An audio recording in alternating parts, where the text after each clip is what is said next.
Hello friends, नमस्कार। कैसे हैं आप सब लोग। आज करेंगे हम स्टैटिक जीके के मोस्ट इंपोर्टेंट क्वेश्चन जो आने वाली परीक्षा में बहुत महत्वपूर्ण रहेंगे। तो आइए स्टार्ट करते हैं फर्स्ट क्वेश्चन से। फर्स्ट क्वेश्चन है, श्वेत क्रांति किससे संबंधित है? दुग्ध उत्पादन से। पीली क्रांति किससे संबंधित है? तिलहन उत्पादन से। छठी पंचवर्षीय योजना कब समाप्त कर दी गई? 1980 ईस्वी में। जनता पार्टी सरकार द्वारा पेश छठी योजना को किस सरकार ने समय से पहले ही समाप्त कर दिया? कांग्रेस सरकार ने। कांग्रेस सरकार द्वारा लागू छठी पंचवर्षीय योजना की अवधि क्या निश्चित की गई थी? 1980 से 85 ईस्वी। छठी पंचवर्षीय योजना में किस पर विशेष बल दिया गया? गरीबी निवारण तथा रोजगार सृजन पर। किस पंचवर्षीय योजना के दौरान रोजगार पाने के लिए मानक प्रति व्यक्ति स्टैंडर्ड पर्सन ईयर को अपनाया गया? छठी योजना में। ग्रामीण बेरोजगारी उन्मूलन से संबंधित कार्यक्रम IRDP, NREP, ट्राइसैम, DWARCRA, RLCGP किस योजनाओं में लागू किए गए? छठी योजना में। किस योजना के दौरान गरीबी रेखा को ग्रामीण क्षेत्र में प्रति व्यक्ति 2400 कैलोरी तथा शहरी क्षेत्र में 2100 कैलोरी के रूप में परिभाषित किया गया? छठी योजना में। कौन सी योजना 15 वर्ष की दीर्घ अवधि को ध्यान में रखकर बनाई गई थी? छठी योजना। किस योजना 15 वर्ष की दीर्घ अवधि को ध्यान में रखकर बनाई गई थी? छठी पंचवर्षीय योजना। किस योजना में प्रेस्पेक्टिव प्लानिंग कहा जाता है? छठी योजना को। सातवीं पंचवर्षीय योजना की अवधि क्या थी? 1986 से 91। सातवीं योजना का मुख्य प्रमुख उद्देश्य क्या था? आधुनिकीकरण। कौन सी योजना उदारीकृत अर्थव्यवस्था के रूप में वर्णित जॉन डब्ल्यू मूलर मॉडल पर आधारित थी? आठवीं योजना। आठवीं पंचवर्षीय योजना का काल क्या था? 1992 से 97 ईस्वी। आठवीं पंचवर्षीय योजना पहले कब से लागू होनी थी? 1990। देश में योजना विहीन वर्ष कौन से रहे? 1990-91 एवं 1991-92। किस योजना में विभिन्न पहलुओं को ध्यान में रखते हुए मानव संसाधन विकास को मूलभूत उद्देश्य माना गया? आठवीं। नवीं पंचवर्षीय योजना की समयावधि क्या रही? 1997 व 2000 के बीच। 10वीं पंचवर्षीय योजना की अवधि क्या थी? 2002 से 2007 के बीच। 10वीं पंचवर्षीय योजना का मुख्य उद्देश्य क्या था? 21वीं शताब्दी में भारत को आर्थिक महाशक्ति बनाना। 11वीं पंचवर्षीय योजना कब से कब तक लागू रही? 2007 से 2012। 2007 से 2017 तक। राष्ट्रीय विकास परिषद NDC की 57वीं बैठक में 12वीं पंचवर्षीय योजना को अंतिम मंजूरी कब दी? 26 दिसंबर 2012 तक। फ्रेंड्स, ये 2017 नहीं 2012 है। आधुनिक भारत में बजट की परंपरा की शुरुआत करने का श्रेय किसे जाता है? जेम्स विल्सन को।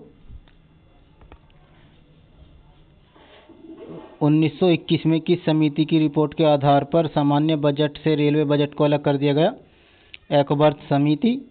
अविभाजित भारत का पहला बजट 1946 में किसने प्रस्तुत किया? RK शनमुखम शेट्टी। स्वतंत्र भारत का पहला बजट कब प्रस्तुत किया गया? 26 नवंबर 1947। स्वतंत्र भारत का पहला बजट किसने प्रस्तुत किया? RK शनमुखम शेट्टी। स्वतंत्र भारत का पहला पूर्णकालिक बजट कब प्रस्तुत किया गया? 1948 से 1949। स्वतंत्र भारत का पहला पूर्णकालिक बजट किसने प्रस्तुत किया? RK शनमुखम शेट्टी ने। भारतीय गणराज्य का पहला पूर्णकालिक बजट किसने प्रस्तुत किया? 1950 से 1951 के बीच किया गया था। देश में किन प्रधानमंत्रियों को स्वयं बजट प्रस्तुत करने का श्रेय हासिल है? जवाहरलाल नेहरू, इंदिरा गांधी व राजीव गांधी। देश में शून्य आधारित बजट प्रस्तुत करने की परंपरा किसने डाली? राजीव गांधी ने। देश में आज तक वित्त मंत्रालय का कार्यभार संभालने वाली एकमात्र महिला कौन रही? इंदिरा गांधी।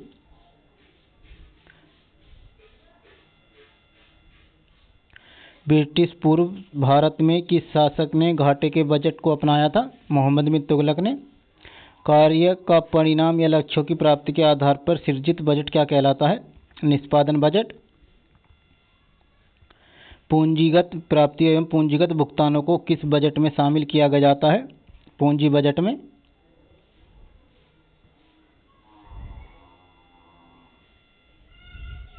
किस बजट के अंतर्गत किसी भी विभाग अथवा संगठन द्वारा प्रस्तावित व्यय की प्रत्येक मद को बिल्कुल नई मद मान लिया जाता है?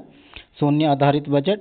बजट का वह रूप क्या कहलाता है जिसमें बजट को लिंग विशेष के आधार पर तैयार किया जाता है या बजट में लिंग विशेष के लिए अलग से बजटीय प्रावधान किया गया है?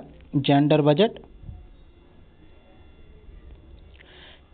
जिस कर की अदायगी उसी व्यक्ति द्वारा की जाती है जिस पर वह कानूनी रूप से लगाया जाता है उसे क्या कहते हैं? प्रत्यक्ष कर। आयकर, निगम कर, धन कर, संपदा कर, उपहार कर, व्यय कर, ब्याज कर किस तरह के कर हैं? प्रत्यक्ष कर। सीमा शुल्क, उत्पाद शुल्क, सेवा कर व केंद्रीय बिक्री कर किस तरह के कर हैं? अप्रत्यक्ष कर। किसी देश की घरेलू भौगोलिक सीमा के अंतर्गत एक लेखा वर्ष में सभी उत्पादक सामान्य निवासियों तथा गैर निवासियों द्वारा उत्पादित समस्त वस्तुओं एवं सेवाओं के बाजार मूल्य के योग को क्या कहते हैं? सकल घरेलू उत्पाद। भारत की अर्थव्यवस्था कैसी है? मिश्रित अर्थव्यवस्था। मिश्रित अर्थव्यवस्था का क्या अर्थ है? सार्वजनिक एवं निजी क्षेत्र का साथ साथ होना। आर्थिक दृष्टि से भारत कैसा देश है? विकासशील। भारतीय अर्थव्यवस्था में कौन से क्षेत्र की हिस्सेदारी सकल राष्ट्रीय उत्पाद में सबसे अधिक है? तृतीय क्षेत्र की। क्रय शक्ति क्षमता के आधार पर विश्व में भारतीय अर्थव्यवस्था का कौन सा स्थान है? तीसरा स्थान। भारत की कुल श्रमिक शक्ति का विकास भाग कृषि में लगा है 52%। भारत में बेरोजगारी के आंकड़े कौन एकत्रित व प्रकाशित करता है? राष्ट्रीय नमूना सर्वेक्षण संगठन। राष्ट्रीय ग्रामीण विकास संस्थान कहाँ स्थित है? हैदराबाद में। संरचनात्मक बेरोजगारी का प्रमुख कारण क्या है? अपर्याप्त उत्पादन क्षमता। योजना आयोग किसके सर्वेक्षण के आधार पर गरीबी की रेखा से नीचे के लोगों का आंकलन करता है? राष्ट्रीय नमूना सर्वेक्षण संगठन NSSO। अंत्योदय कार्यक्रम का उद्देश्य क्या है? गरीबों में से अधिक गरीबी की मदद करना। कुटीर ज्योति योजना क्या है? ग्रामीण क्षेत्रों में गरीबी की रेखा से नीचे जीवन यापन करने वाले परिवार को निःशुल्क विद्युत सुविधा देना। वर्ल्ड डेवलपमेंट रिपोर्ट किसका वार्षिक प्रकाशन है? विश्व बैंक का। बंद अर्थव्यवस्था का क्या अर्थ है? आयात निर्यात बंद। भारत में प्रच्छन्न बेरोजगारी सामान्यतः कहाँ दिखाई देती है? कृषि में।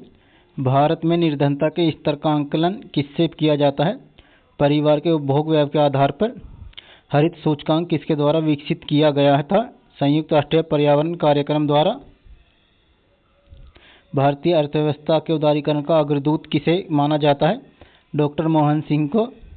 अर्थव्यवस्था के में क्षेत्रों को सार्वजनिक और निजी में किस आधार पर वर्गीकृत किया जाता है? उद्यमों के स्वामित्व के आधार पर। भारतीय में सर्वप्रथम राष्ट्रीय आय का अनुमान किसने लगाया था? दादाभाई नौरोजी ने। भारत राष्ट्रीय आय की गणना कौन करता है? केंद्रीय सांख्यिकी संगठन। ग्रामीण क्षेत्रों में गरीबी के आंकलन के लिए किस सूचकांक को आधार माना जा गया है? कृषि श्रमिकों का उपभोग मूल्य सूचकांक। सर्वोदय योजना के संस्थापक कौन थे? जयप्रकाश नारायण। वैट किस प्रकार का कर है? अप्रत्यक्ष कर। भारत में वैट कब लागू हुआ था? 1 अप्रैल 2005 को। करेंसी नोट प्रेस कहाँ है? नासिक में। नरसिम्हन समिति का संबंध किससे है? बैंकिंग सुधार। बुल एंड बियर शब्द किससे संबंधित है? शेयर बाजार से। मुद्रा की मात्रा में कमी क्या कहलाती है? मुद्रा का संकुलन, मुद्रा का संकुचन। जिस नीति को देश का केंद्रीय बैंक परिमाणात्मक व गुणात्मक उपकरणों के माध्यम से लागू करता है उसे क्या कहते हैं? मौद्रिक नीति।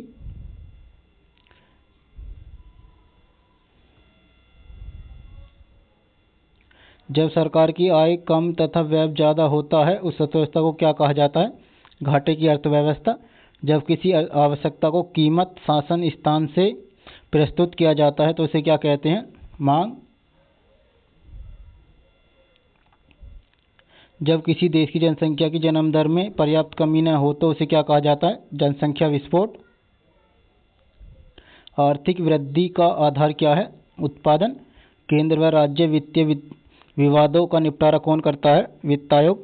न्यूनतम समर्थन मूल्य का निर्धारण कौन करता है? कृषि लागत व मूल्य आयोग।